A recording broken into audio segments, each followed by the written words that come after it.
Welcome everyone.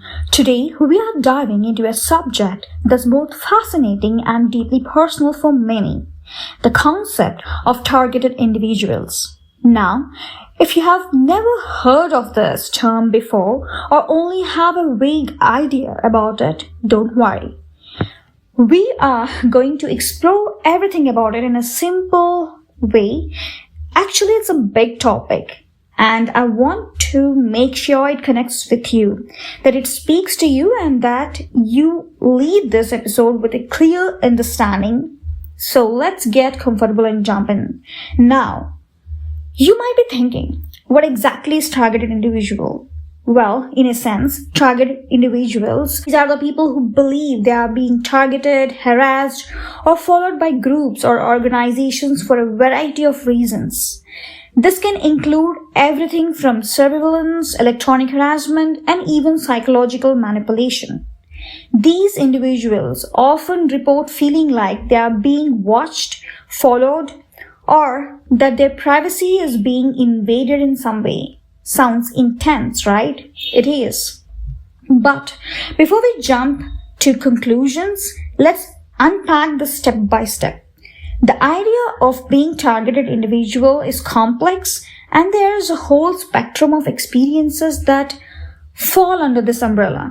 For some, it's about personal privacy and concerns over surveillance in today's digital world.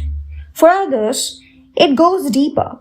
Some report instances of mind control, electromagnetic fields affecting their brains, or even covert government experiments. It's important to note that the experiments and experiences of targeted individuals can vary greatly, and not all experiences are the same. What drives people to believe they are targeted, actually? That is the point. There is a question that often comes up, and it's worth addressing because at the heart of it, we are all living in a world where privacy is a major concern. Let's be real for a second. With technology today, it's easier than ever to feel like we are constantly under the microscope. We are surrounded by devices, apps, and networks that collect data about us every day. Often without us even knowing, we will feel like that. So the feeling of being watched is not all that far-fetched, right?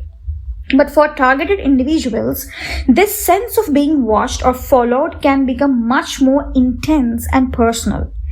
Some people feel like they are being signaled out for specific reasons, whether it's because of their beliefs, their work, or something else. The reasons people believe they are targeted vary, and that's what makes this conversation so multi-layered. Let's talk about surveillance for a second. Actually, we are living in the age of information, where data is king. Everywhere we go, we leave a trail of digital footprints, whether it's through our phones, credit cards, or online activity. And while most of us go about our lives without worrying too much about it, some people become hyper-aware of this reality.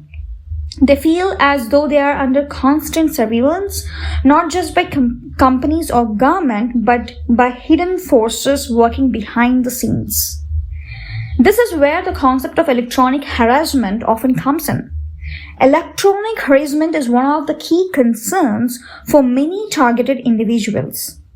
It's the belief that once being monitored or manipulated by electromagnetic fields, radio waves, or other technologies, these fields can it can be used to influence thoughts, moods, or even physical sensations. Now, whether you believe in possibility of this or not, you can see how this data could create a deep sense of impression and makes a person fear in some way or the other. Imagine feeling like you have never truly alone, and there is always something affecting your thoughts or body, something you can't see or escape from it. There are some psychological manipulations and gang stalking too. Another common experience reported by TLS is The psychological manipulation, or sometimes like it's called as gang stalking by them. Now, the gang stalking doesn't mean traditional gang activity. Instead, it refers to the belief that a person is being harassed by a large group of people, sometimes in subtle ways. It could be strangers staring at them for too long, odd phone calls, cars following them, or even people in their lives suddenly acting suspiciously. For those who believe they are being gang stalked, it can feel like they are being hunted by an invisible network. The question I want to explore with you is, what makes someone feel like they are being targeted in this way? Is it just the overwhelming presence of technology and surveillance in our lives? Or is there something more happening? There's no simple answer, but I think it's important to acknowledge that whether real or perceived, the feelings of being targeted can have a huge impact on someone's mental and emotional health.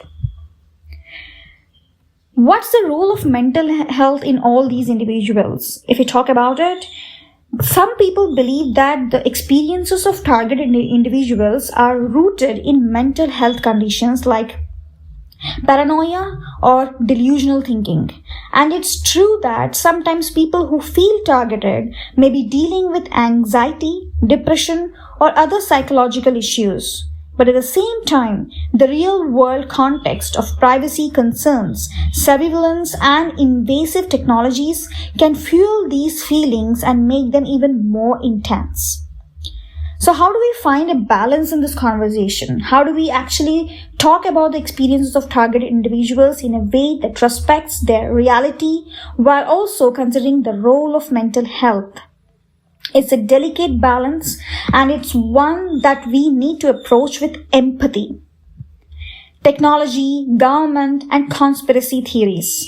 Now, I can't talk about targeted individuals without mentioning conspiracy theories. This is where the conversation can take a sharp turn into your waters, into deeper waters. Some targeted individuals believe they are part of a larger conspiracy involving the government, secret societies, or corporations.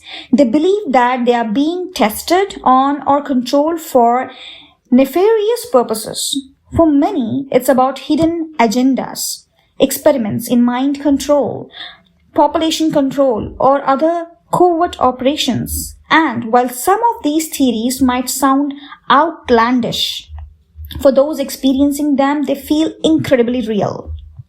But let's also take a step back here. The government has indeed engaged in secret operations in the past, like MKUltra, a CIA program that involved experiments on mind control in the 1950s and 60s. So it's not hard to see why some people might believe that covert operations are still happening today. The key here is distinguishing between what's real, what's possible, and what's fueled by fear or misinformation. If someone of you believes they are targeted individuals, how should you respond? The most important thing is to listen. Whether or not you agree with their experiences, the feelings of isolation, fear, and anxiety they face are real. Dismissing their concerns or labeling them as crazy only worsens the situation. Encourage them to seek professional help, especially if their experiences are affecting their mental health, but also be open to talk about the larger issues at play. Surveillance and privacy and the impact of technology on our lives. These are real issues that affect all of us, and they provide a more grounded framework for discussing what targeted individuals are going through. As I would like to conclude at this point, that I want to leave you with this thought that the experience of being a targeted individual is complex. It's rooted in both personal and social concerns, and it's something that deserves empathy and understanding. Whether it's concerns over privacy, electronic harassment, or larger conspiracies, the emotions are real, right? So think of it deeply and try to spread empathy towards the targeted individuals, help them to come out of the situation. Instead of targeting to get the solution from some other sources, targeting any government of any country, please don't do that. Or even don't expect anything from the government to solve such type of problems, because it is all related to your personal experiences as an individual. You must handle it, you must solve it, and you have to protect yourself, developing a shield around you. Understand the brain theory, particle theory, understand parapsychology, then implement all those things, you will get the solution. It can be solved, but you have to solve it as an individual. If everyone are educated on this, how to protect their consciousness and their mind, their brain, and how to develop a protective shield, a layer with some therapies, some practices, these problems can be solved. When we have a solution, we have to work on a solution instead of discussing and pointing out any government or trying to imbalance the situation or trying to get some help at the government level. Remember, every brain has the capacity to absorb some external forces acting on it. Whether there are nanobots or not, whether your brain is connected by any satellite or any quantum computer or not, without all these things also, without any technology also, a human brain has the capacity to absorb invisible external forces acting on it, but it doesn't know whether it is positive or negative. It all depends on your consciousness, which one to absorb and which one not to absorb. Unfortunately, if something is affecting your brain, you have to understand how to remove those imbalanced electromagnetic forces in your brain and balance your brain neurons. So this is a practice. This is all about the way you educate yourself and protect yourself as an individual, instead of feeling so much in a state of mind where you feel that you're being constantly targeted. Whether you are getting targeted or not, it's your responsibility to make sure that you protect yourself first, find a solution and reveal that solution to everyone so that everyone will be in a zone of safer zone. So how can a government can help in these matters to help a targeted individual, because they are not experiencing such type of things and it is invisible. When something is invisible, even scientists will not take up the case seriously, or any law and order will not take up this case seriously without any proper evidences. When this is paranormal, when it is connected to paranormal activities and parapsychological patterns going on, which actually makes a positive or negative impression on brain through experiences. This is not visible. When something is not visible, then the complexity will be there. To address this problem and to solve this problem, you have to share the experiences, and someone with the problem must also, with the solution, must also share their experiences so that things can be resolved, instead of spreading any negativity about any country's government. We can solve this problem without any controversies. Thank you very much for listening to this podcast. Stay tuned to it for such more insights, and subscribe to the channel to get the complete analysis on the mysteries of brain.